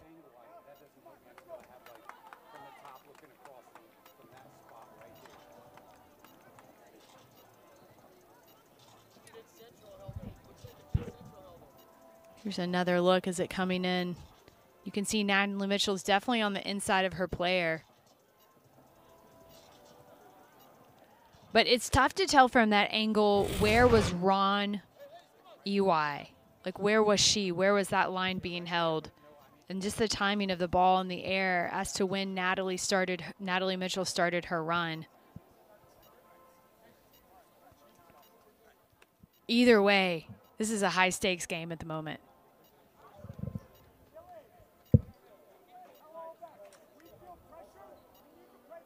And how about the fact that Florida State in such control of this match, and in about 120 seconds, we are potentially looking at a 2-2 scoreline. And what a finish, regardless, Mitchell. But, of course, the most important thing, and I know everyone knows at home, you're looking for indisputable video evidence to overturn the call on the field, which was offsides. And the question here is, do you have enough video evidence to overrule the initial calling of the field? And to be quite frank, I mean, the video angles that are here, it's hard to really see. You don't have the right line of sight on it. I mean, from that angle, one could say potentially that Natalie Mitchell might be offsides, but unless you're even with the play and you see it linearly, it's tough to make that.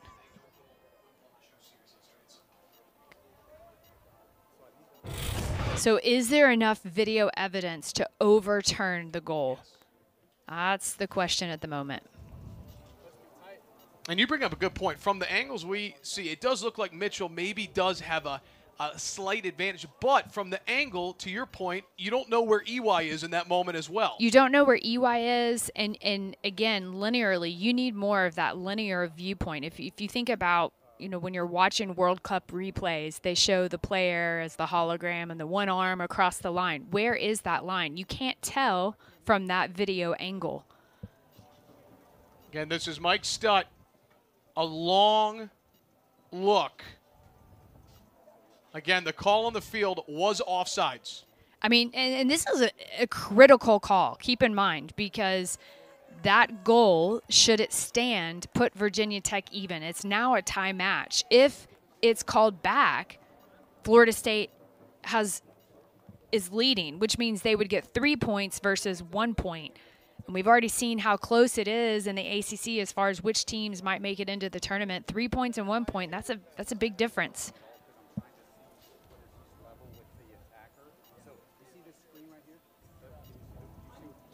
And everyone on the pitch. A long wait on both sides. This leads me to believe that maybe they don't have enough video evidence to overturn it. I just don't know how you make that decision when you don't have another angle of it. You only have the one angle. And there is a chance they might have other angles. This has been a fairly lengthy review. And again, all that's on the line, rightfully so. If you're just joining us, Florida State led 2-0. A goal from Rosenbaum, and then within about 30 seconds, Mitchell scored, but she was ruled offsides. Here's the call from Mike Stutt. And you see the displeasure from Chugger Adair.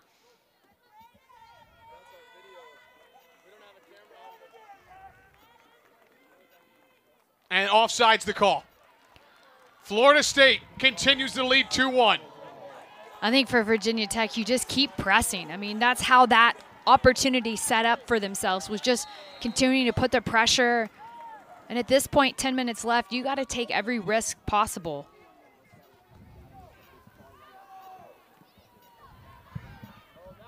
Momentum still with Virginia Tech. Rosenbaum plays it forward for Mitchell. Mitchell looking for the equalizer through two defenders. That rolls over the end line, and a corner kick awarded. And that was a fantastic response by the Virginia Tech Hokies just to continue to fight, getting themselves a corner kick, and here they set themselves up for another opportunity. So many games are won and lost and decided upon these very kind of moments. Ball still dangerous, a shot deflected, and now a corner to the near side. The most offensive momentum Virginia Tech has had all match right here in the last 5 minutes. And you can see they're putting everybody into the box. They're keeping Emma Pelkowski back as that safety valve, but otherwise they've put every player. Weir. That's deflected and well read for a goal kick. Excellent job. Again, I'm not keen on that decision. I think they should have just put it inside of the box versus giving up a short kick like that. They've had a lot of success in serving the ball in. That was Ashlyn Puerta, the freshman, in a big moment there.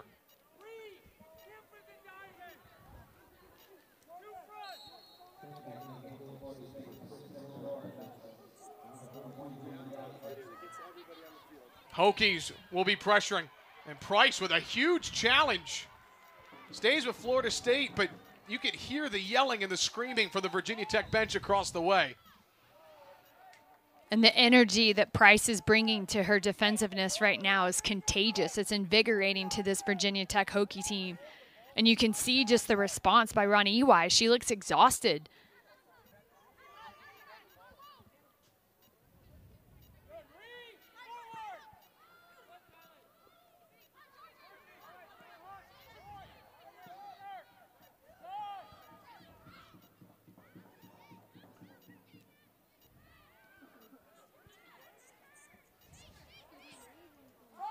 Both teams trying to win possession in the midfield. Dantes, who scored the most recent goal. Skyers, well read. 8.5 minutes to play. In a series. I like the effort that Taylor Price put towards keeping that ball in play, able to get that service off. There's a lot of players that would see it get close to that line and let it roll out.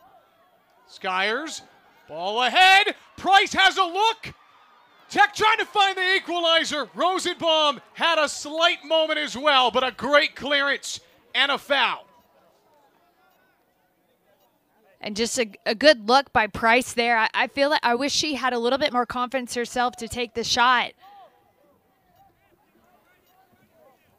But you can see Virginia Tech still battling.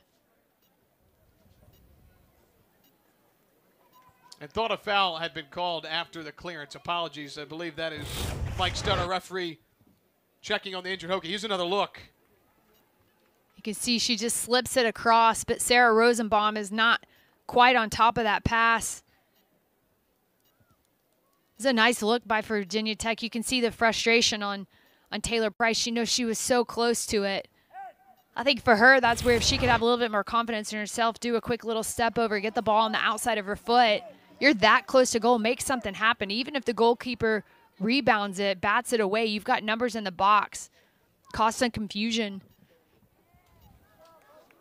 I've been really impressed with this Virginia Tech team throughout today's matchup. Notably, especially how they've handled themselves in the second half. They fought back. They found a way to continue to be relevant and continue to be a threat to this Florida State team. If you're just joining us, the Seminoles had a 2-0 lead. A Rosenbaum goal has given Virginia Tech late life in the second half.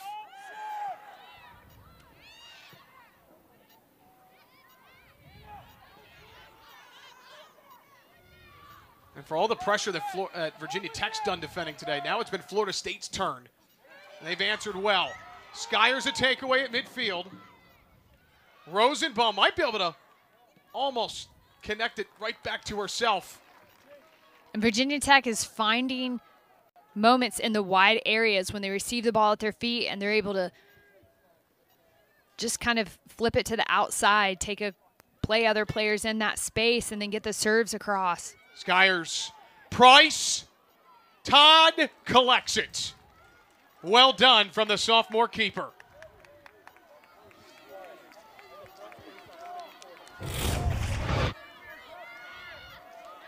You can see Price coming in. Todd just remaining confident as she gets her hands on it.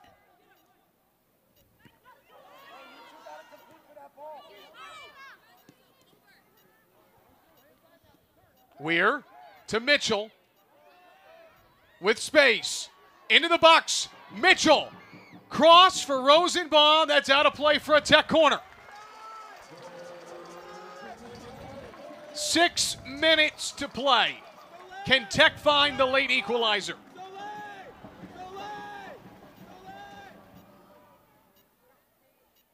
Skyers plays it in. That's through! Virginia Tech has found the equalizer late in the second half against the defending national champions. And what a goal for this Virginia Tech Hokies team. They faced adversity, having a goal scored back, but they're able to get themselves back on the board, tying this game up, and it comes with a beautiful service from Skyers. She's able to connect with Kylie Marshall.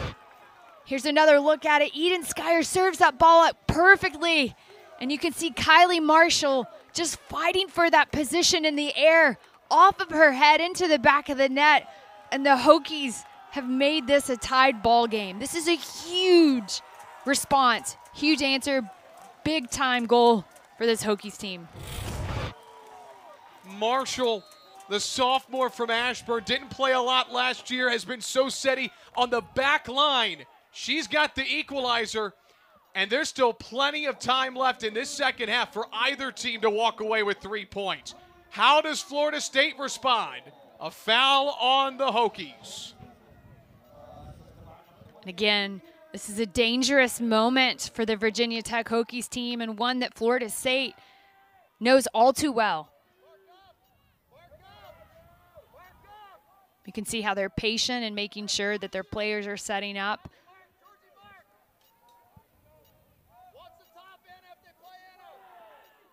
Huff to Dantes, who scored earlier. That's wide of the post and a goal kick.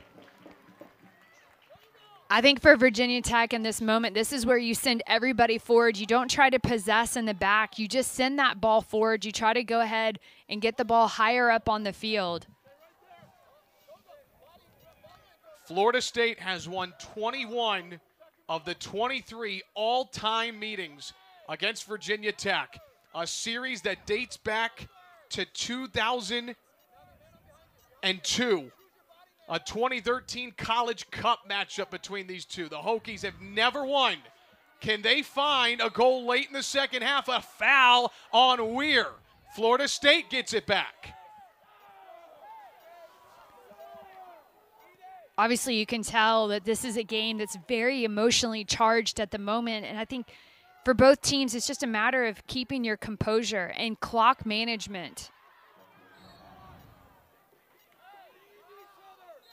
The clock's going to stop here. A couple of physical challenges there in the midfield. That's the captain, Allie George. She's such a tough player. If there's one player that's going to figure out a way to keep herself on the field, even if she's got a leg hanging loosely, it's going to be Allie George. You can see she goes in sliding. It looks like her ankle might have taken an extra hit on that.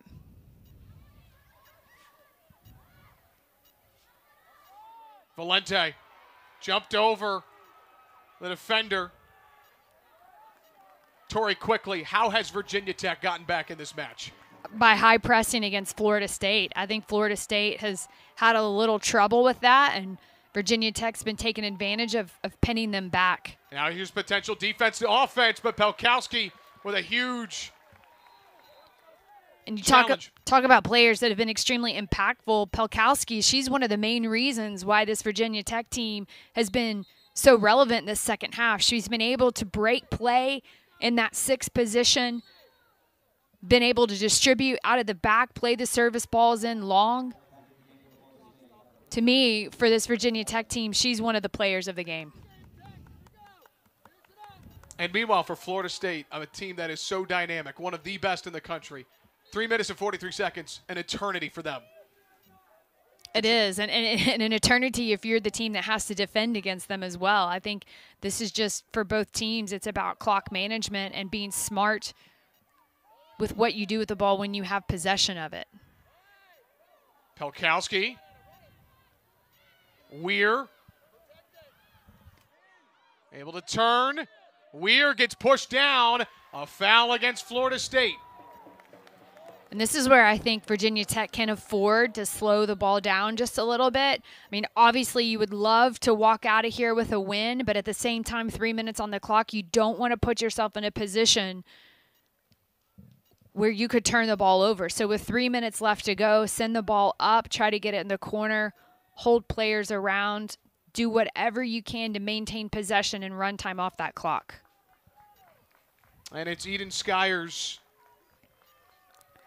And Eden Skyers goes up, challenging that ball in the air, and you can just see the hand or elbow that goes on her head at the same exact time. Looks like she took an elbow to the cheek there.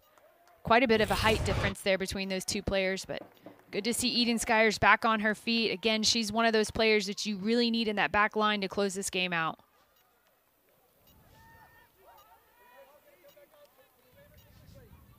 And coming into this week, Florida State had not lost a match in 2 years.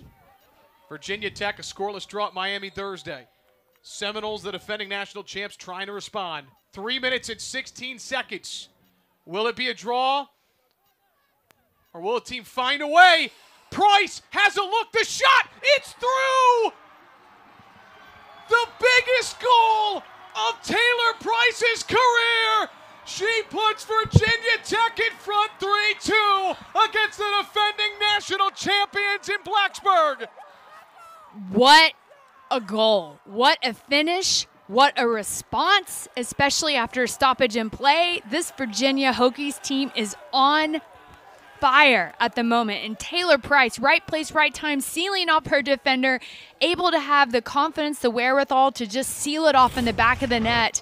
Just fantastic play. Look at that edge she has. Great eyesight of the goal. Fantastic composure. She puts her team up 3-2. This is oh my gosh, this has been an amazing game. What a game. Price, coming off of the season-ending injury last year, has been working towards getting back to a moment like she had 2 weeks ago, a hat trick against Florida State. She has given Virginia Tech a 3-2 lead, but there is still plenty of time for Florida State on the road. Especially when you keep in mind that they scored in 15 seconds, second half against Wake Forest.